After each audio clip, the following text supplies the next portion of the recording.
Hi guys, welcome back to our channel. You're watching V4 Vloggers and we have come up with a new video today.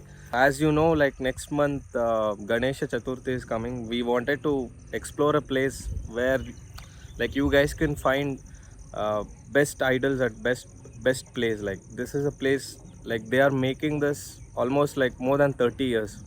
And good thing is like everything what they are making is not POP Ganeshas. Like all these are clay ones. So let's go inside and explore.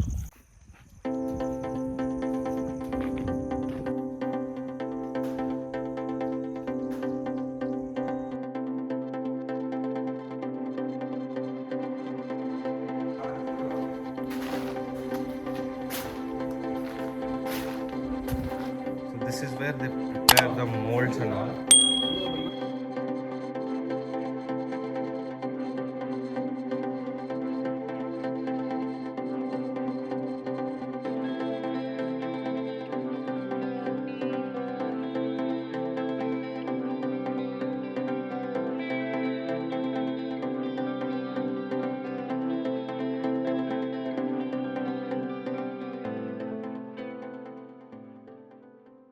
We are inside this Skanda Purvaja creations.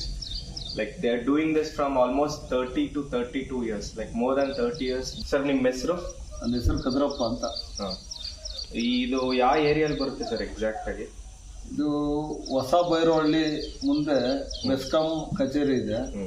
ಆ ಕಚೇರಿ ಎದುರುಗಡೆ ವಿಶ್ವೇಶ್ವರಯ್ಯ ಕೆಂಪೇಗೌಡ ಬಡಾವಣೆಯ ದೊಡ್ಡ water tank ಇದೆ. ಆ water tank ಹಿಂಭಾಗದಲ್ಲಿ. Okay okay. ಆಮೇಲೆ ನಿಮ್ಮ ಕಾಂಟ್ಯಾಕ್ಟ್ ಡೀಟೇಲ್ಸ್ ಕೊಡ್ಬೋದಾ? ಇಲ್ಲಿ ಯಾರಾದ್ರೂ ಫೋನ್ ಮಾಡ್ಬೇಕು ಅಂದ್ರೆ ನಿಮ್ದು ಇಲ್ಲ ಇಲ್ಲಿ ಆಫೀಸ್ ಅವ್ರದ್ದು ಯಾರ್ದು? ಕೊಡ್ಬೋದು. ಓಕೆ. ಆಮೇಲೆ ಡೆಲಿವರಿ ಯಾರಾದ್ರೂ ತಗೊಬೇಕು ಅಂದ್ರೆ ಇಲ್ಲಿಂದ ತಗೊಬೇಕಾ ಇಲ್ಲ ಬೇರೆ ಏನಾದ್ರು? ಎರಡು ಕಡೆ ಇಟ್ಟಿರ್ತೀವಿ. ಇದು ಫ್ಯಾಕ್ಟ್ರಿ ಇಲ್ಲೂ ಇರುತ್ತೆ, ಮತ್ತೆ ನಮ್ ಶಾಪ್ ಇದೆ, ಅಂಗಡಿ ಕೆಂಗೇರಿ ಉಪನಗರದಲ್ಲಿ. ಎರಡು ಕಡೆ ಶಾಪ್ ಇದೆ. ಎರಡು ಕಡೆ ಅಲ್ಲೂ ಎರಡು ಕಡೆ ಮತ್ತೆ ಇಲ್ಲಿ ಒಂದ್ ಕಡೆ, ಎಲ್ಲಿ ಬೇಕಾದ್ರೂ ತಗೊಬೋದು. ಸರಿ, ಓಕೆ. ಆಮೇಲೆ ಇದು ನೀವು ಎಷ್ಟು ವರ್ಷದಿಂದ ಮಾಡ್ತಾ ಇದ್ದೀರಾ ಸರ್? ಸುಮಾರು 32 ವರ್ಷಗಳಿಂದ ಮಾಡ್ತಾ ಇದೀವಿ. 32 ವರ್ಷ? ಹೌದು. ಓಕೆ. ಆಮೇಲೆ ಇದು POP ಗಣೇಶನ ಇಲ್ಲ ಮಣ್ಣಿಂದ ಯಾವ ತರದ್ದು ಇಲ್ಲಿ ಮಾಡೋದಲ್ಲ? ಪೂರ್ತಿ ಮಣ್ಣಿನ ಗಣೇಶ. ನಾವು ಯಾವತ್ತು POP ಗಣೇಶ ಮಾಡೋದಿಲ್ಲ ಮುಂದೆನೂ. ನಾವು ಪಕ್ಕಾ ಪರಿಸರವಾದಿಗಳು. ಆಮೇಲೆ ಇಲ್ಲಿ ಎಷ್ಟು ಫೀಟ್ ವರೆಗೂ ಗಣೇಶ ಸಿಗುತ್ತೆ? ನಮ್ಮಲ್ಲಿ ಅರ್ಧ ಅಡಿಯಿಂದ ಸುಮಾರು 6.5 ಅಡಿಯವರೆಗೂ ಗಣಪತಿಗಳು ಸಿಗುತ್ತೆ. ಯಾಕೆಂದ್ರೆ ಮಣ್ಣಿನಲ್ಲಿ ತುಂಬಾ 6.5 ಅಡಿ ಮೇಲೆ ಗಣೇಶ ಮಾಡಿಸೋದಕ್ಕಾಗೋದಿಲ್ಲ, ಯಾಕೆ ನಿಲ್ಲೋದಿಲ್ಲ, ಬರೀ ಮಣ್ಣಿಂದಲ್ವಾ. ಅದಕ್ಕೋಸ್ಕರ ಕೊನೆ ಇದು ಅಂತಂದ್ರೆ 6.5 ಅಡಿ ಹೈಟಿನ ಗಣೇಶ ಮಾಡ್ತಾ ಇದ್ವಿ. ಓಕೆ. ಸುಮಾರು ಎಷ್ಟು ಗಣೇಶ ಮಾಡ್ಬೋದು ಸರ್ ನೀವು 1 ಇಯರ್ಗೆ? 4,000ದಿಂದ 5,000 ಗಣೇಶವರೆಗೂ ಮಾಡ್ತೀವಿ. ಓಕೆ. ಆಮೇಲೆ ಕೆಂಗೇರಿ ಉಪನಗರ ಅಂತ ಹೇಳಿದ್ರಲ್ಲ, ಕೆಂಗೇರಿ ಉಪನಗರ ಅಲ್ಲಿ ಎಲ್ಲಿ ಬರುತ್ತೆ ಇದು ಲೊಕೇಶನ್? Exact location? 2 ಲೊಕೇಶನ್ ಇದೆ. ಕೆಂಗೇರಿ ಉಪನಗರ 1ನೇ ಡಿ ಮುಖ್ಯ ರಸ್ತೆ, ವಳಗೇರಹಳ್ಳಿ ಲಾಸ್ಟ್ ಬಸ್ ಸ್ಟಾಪ್, ಹಳೆ ಬಸ್ ಸ್ಟಾಪ್ ಇತ್ತು. ಆ ಬಸ್ ಸ್ಟಾಪ್ ಅಲ್ಲಿ ನಂದಗೋಕುಲ ಪ್ರಿಂಟರ್ಸ್ ಅಂತಿದೆ. ಆ ಶಾಪು ನಮ್ದೇನೆ, ಆ ಶಾಪಲ್ಲಿ ಸಿಗುತ್ತೆ. ಮತ್ತೆ 1ನೇ ಮುಖ್ಯ ರಸ್ತೆ 12ನೇ ಅಡ್ಡ ರಸ್ತೆಯಲ್ಲಿ ಜ್ಞಾನಭಾರತಿ ಬಡಾವಣೆ 2ನೇ ಬ್ಲಾಕ್ ವಳಗೇರಹಳ್ಳಿ, ಅಲ್ಲೂ ನಮ್ಮ ಮನೆ ಮತ್ತೆ ಪಾರ್ಕಿಂಗ್ ಜಾಗ ಶಾಪ್ಸ್ ಎಲ್ಲ ಅಲ್ಲೂ ಇದೆ, ಅಲ್ಲೂ ಸಿಗುತ್ತೆ. ಓಕೆ. ಏನ್ ರೇಂಜ್ ಇಂದ ಸ್ಟಾರ್ಟ್ ಆಗ್ಬೋದು ಸರ್ ಗಣೇಶ? 150 ರೂಪಾಯಿಂದ ಹಿಡಿದು 18,000ವರೆಗೂ ಇದೆ. ಓಕೆ. ಮತ್ತೆ ನಮ್ಮಲ್ಲಿ ತುಂಬಾ ಕ್ವಾಲಿಟಿ ತುಂಬಾ ಚೆನ್ನಾಗಿ ಮಾಡಿಸ್ತೀವಿ. ಯಾಕೆಂದ್ರೆ ಒಂದು ಚೂರು ಗಣಪತಿಲಿ ಸ್ವಲ್ಪ ಕಲರ್ ಇಲ್ದೇ ಇರೋದು, ಉಳುಕ್ ಕಾಣಿಸೋದು, ಇಲ್ಲ ತೆಂಗಿನಾರ್ ಕಾಣಿಸೋದು, ಈ ಫಿನಿಶಿಂಗ್ ಇಲ್ಲ ಅನ್ನೋರೇ ಇಲ್ಲ ನಮ್ಮಲ್ಲಿ ಗಣಪತಿ ತಗೊಳ್ಳೋರು. ಆ ತರ ನಾವು ಮಾಡಿಸ್ತೀವಿ. ಯಾಕಂದ್ರೆ ನೋಡಿದವ್ರಿಗೂ ಗಣಪತಿ ನೋಡಪ್ಪ ಎಲ್ಲ ಕಡೆ ನೋಡ್ಕೊಂಡ್ಬಂದು ಇಲ್ಲಿನಷ್ಟು ಇಡೀ ಬೆಂಗಳೂರಲ್ಲೇ ಫಿನಿಶಿಂಗ್ ಚೆನ್ನಾಗಿ ಕೊಡಲ್ಲ ಅನ್ನೋ ಮಟ್ಟಕ್ಕೆ ಯೋಚನೆ ಮಾಡ್ಬೇಕು ಜನ. ಆ ತರ ನಾವು ಮಾಡಿಸ್ತೀವಿ. ರೇಟು ತುಂಬಾ ಹೆಚ್ಚಿಗೆನೂ ಇಲ್ಲ, ತುಂಬಾ ಕಡಿಮೆನೂ ಇಲ್ಲ. ಯಾಕೆಂದ್ರೆ ತುಂಬಾ ನಾವು ಖರ್ಚು ಜಾಸ್ತಿ ಇರುತ್ತೆ. ಕ್ವಾಲಿಟಿ ಕೊಡ್ಬೇಕು ಅಂದ್ರೆ ಖರ್ಚು ಜಾಸ್ತಿ ಇರುತ್ತೆ. ಅದಕ್ಕೋಸ್ಕರ ನಾವು ತುಂಬಾನು ಜಾಸ್ತಿ ಮಾಡಕ್ ಹೋಗಲ್ಲ ರೇಟ್ಗಳು. ಯಾಕೆಂದ್ರೆ ಇಲ್ಲೇ ನಾವೇ ಮಾಡಿಸೋದ್ರಿಂದ ಮೀಡಿಯಂ ರೇಟ್. ಸರ್, ಇಲ್ಲೆಲ್ಲ ನಾನು ನೋಡಿದೆ ಒಂದು 2-3 ಗಣೇಶ ಹಿಂಗೆ ತರ್ತಿರೋದು. ಫಿನಿಶಿಂಗು ನಾರ್ಮಲ್ ಮಣ್ಣಿನ ಗಣಪತಿಗೂ ಇದಕ್ಕೂ ಸ್ವಲ್ಪ ಚೇಂಜ್ ಇದೆ. ಅಂದರೆ ನೀವು ಬೇರೆ ಏನಾದರೂ ಎಕ್ಸ್ಟ್ರಾ ಏನಾದರೂ ಮಾಡ್ತೀರಾ ಇಲ್ಲ ಏನು ಯೂಸ್ ಮಾಡ್ತೀರಾ? ಫಿನಿಶಿಂಗ್ ನೋಡಿದ್ರೆ ಆಲ್ಮೋಸ್ಟ್ POP ಥರನೇ ಇದೆ. ಇದು ದೂರದಿಂದ ನೋಡಿದ್ರೆ ಮಣ್ಣಿನ ಗಣಪತಿ ಅಂತ ಗೊತ್ತಾಗೋದಿಲ್ಲ. ತುಂಬ ಹತ್ರ ಬಂದು ಮುಟ್ಟಿ ನೋಡಿದ್ರೆ ಮಾತ್ರನೇ ಗೊತ್ತಾಗುತ್ತೆ. ಮಣ್ಣಿನ ಗಣಪತಿ ಮಾಡಿಸೋವಾಗಲೇ ನಾವು ತುಂಬಾ ಒಳ್ಳೆ ಫಿನಿಶಿಂಗ್ ಕೊಡ್ತೀವಿ.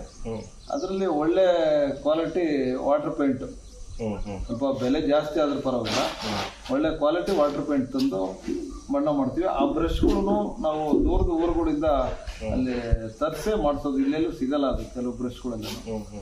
ಅದರಿಂದ ಕ್ವಾಲಿಟಿ ಇರುತ್ತೆ. ನಾವು ಮಣ್ಣಲ್ಲಿ ಮಾಡಿಸೋಗ್ಲೇ ಕ್ವಾಲಿಟಿ ಮಾಡ್ತೀವಿ. ಎಷ್ಟು ದಿನ ಆಗ್ಬೋದು ಒಂದು ಗಣೇಶ ಫುಲ್ ರೆಡಿ ಆಗುತ್ತೆ ಕಂಪ್ಲೀಟ್? ಗಣೇಶ ರೆಡಿ ಮಾಡೋಕ್ಕೆ ನೋಡಿ, ಇಲ್ಲಿ ಇದೆಯಲ್ಲ ಗಣೇಶ, ಒಬ್ಬ ಮನುಷ್ಯ ಒಂದರಿಂದ ಕೊಟ್ಟೆ ಎಷ್ಟು ಗಣೇಶ ಮಾಡ್ಬೋದು ಕೊಟ್ಟೆ? 2 ಗಣೇಶ, 2ರಿಂದ 3 ಗಣೇಶ ಮಾಡ್ಬೋದು ಒಂದು ದಿವಸಕ್ಕೆ. ಇದು ಒಣಗೋದಕ್ಕೆ ಸುಮಾರು 2 ತಿಂಗಳ ಕಾಲ ಸಮಯ ಬೇಕು. ಯಾಕೆಂದ್ರೆ ಮಣ್ಣಿಂದು ಬಿಸಿಲಲ್ಲಿಟ್ರೆ ಕ್ರಾಕ್ ಜಾಸ್ತಿ ಬರುತ್ತೆ, ಮಳೆಲಿಟ್ರಂತೂ ಕರಗೆ ಹೋಗುತ್ತೆ ತುಂಬಾ. ಆಮೇಲೆ ನೆರಳಲ್ಲಿಟ್ಟು ಮೇಲೆ ಬಿಸಿಲು ಶಾಖ ಬಂದ್ರೂ ಕ್ರಾಕ್ ಜಾಸ್ತಿ ಬಿಡುತ್ತೆ. ಗಣಪತಿ ಮಾಡಾದ್ಮೇಲೆ ಮುಚ್ಚಿಟ್ಟಿರ್ತೀವಿ, ಮುಚ್ಚಿಟ್ಬಿಟ್ಟು ಒಳಗಡೆನೆ ಅದು ಡ್ರೈ ಆಗ್ಬೇಕು, ಇಲ್ಲಾಂದ್ರೆ ತುಂಬಾ ಕಷ್ಟ, ಕ್ರಾಕ್ ಜಾಸ್ತಿ ಬಂದ್ಬಿಡುತ್ತೆ. POP ಹಂಗಿಲ್ಲ, ಈ ಮಳೆಲಿಟ್ರು ಏನಾಗಲ್ಲ, ಬಿಸಿಲಲ್ಲಿಟ್ರು ಏನಾಗಲ್ಲ, ಏನೂ ಆಗಲ್ಲ. ಅದಕ್ಕೋಸ್ಕರ ಆಮೇಲೆ ಪರಿಸರಕ್ಕೂ ಒಳ್ಳೇದಲ್ಲ. ಅದು ಮಾಡಿಸಿದ್ರು 6 ತಿಂಗಳೆಲ್ಲ ವರ್ಷದವರೆಗೂ ಕರಗಲ್ಲ ನೀರಲ್ಲಿ. ಅಲ್ಲಿ ಪ್ರಾಣಿ ಪಕ್ಷಿಗಳು ಮೀನುಗಳಿಗೆಲ್ಲ ತುಂಬಾ ಸಮಸ್ಯೆ ಸತ್ತೋಗ್ತವೆ. ಅದಕ್ಕೋಸ್ಕರ ನಾವು ಅದು ಗೊತ್ತಿದ್ದು ಅವೆಲ್ಲ ಮಾಡಿಸ್ಬಾರ್ದು ಅಂತ ಬರೀ ಮಣ್ಣಿಂದೇ ಮಾಡ್ತೀವಿ. ಕಷ್ಟ ಆದ್ರೂ ಪರವಾಗಿಲ್ಲ ಅಂತ ಆ ಕೆಲಸ ಮಾಡ್ತೀವಿ ನಾವು. ಆಲ್ಮೋಸ್ಟ್ 3 ತಿಂಗಳು ಬೇಕು. ಹೌದು, ಒಂದು ಗಣಪತಿ ಒಣಗಬೇಕು ಅಂದ್ರೆ 2ರಿಂದ 3 ತಿಂಗಳು ಬೇಕು. It takes almost 2 to 3 months for each Ganesha to get finished, and they are doing this like from 30 years. You can see they've kept all the Ganeshas all over the place.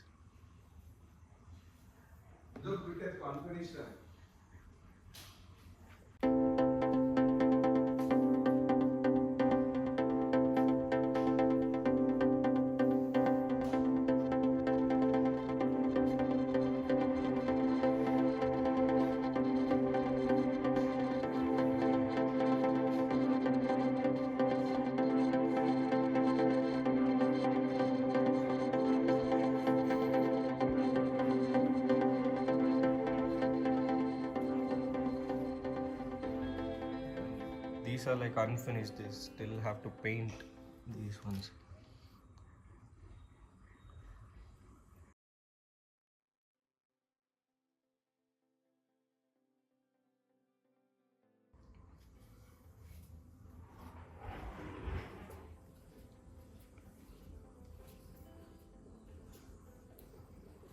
Like whatever you're seeing here is everything is made out of clay. These are not POP ones.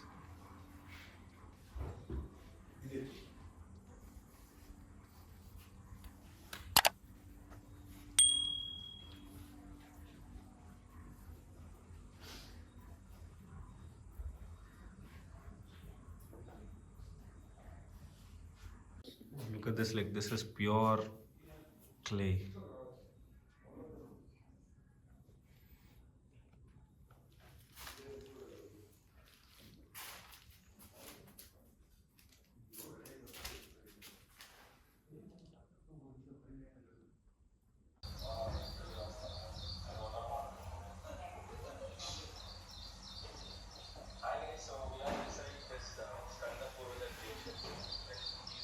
That's it for today, guys. Hope you have seen the full video. So I'll link all the details in the description. So for bookings, you can call them and book whatever size you want, or if you want to visit here personally, so they are most welcome, and you can come here and book whichever you like. So let's meet in the next video.